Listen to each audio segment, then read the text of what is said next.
A tough time walking and biking to work prompted a Tucson man to contact KGUN-9 on your side for help. He is worried about the construction at Grant and Silverbell and how the collection of trenches and barricades makes it a scary proposition to get across the street. Now on your side's Craig Smith asked Tucson's manager for the project what can be done to keep people safe, and he's live at Grant and Silverbell. Craig.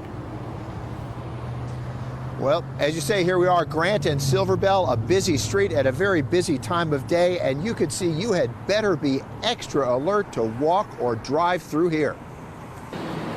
For pedestrians and cars, Grant and Silverbell is a real obstacle course that requires sharp eyes to see through the clutter and sharp reflexes to move or not move to stay out of trouble.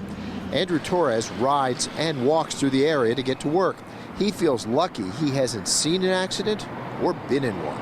I have to wait until these people go past. I have to make sure that I can get out into this traffic area without people going east, without them hitting me. Torres says he understands construction will almost always be disruptive, but thinks the city can do more to ease the confusion.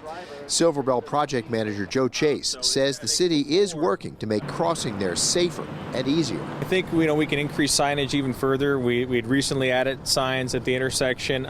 We can look to place a few more, try to make it clearer for pedestrians that these are the safe zones that they can enter, to make sure that they are correctly using the barriers and they're waiting behind the barriers when they're crossing the intersection. Things will get better for pedestrians. We saw proof as workers poured new sidewalks. And Andrew Torres appreciates Silverbell and Grant will be better than before the construction, but he hopes the next city project will help pedestrians more when the work's still underway.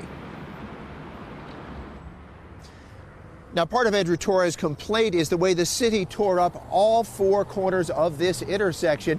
He wonders why they wouldn't do one corner at a time and leave things free to cut the problems for pedestrians crossing through this area.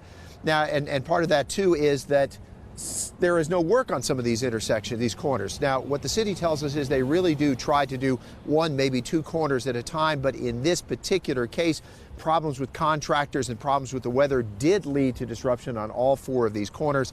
Now, there should be some relief coming not too far in the future. This area should be done towards the end of February or maybe into March. Reporting live, Craig Smith, KGUN-9 on your side.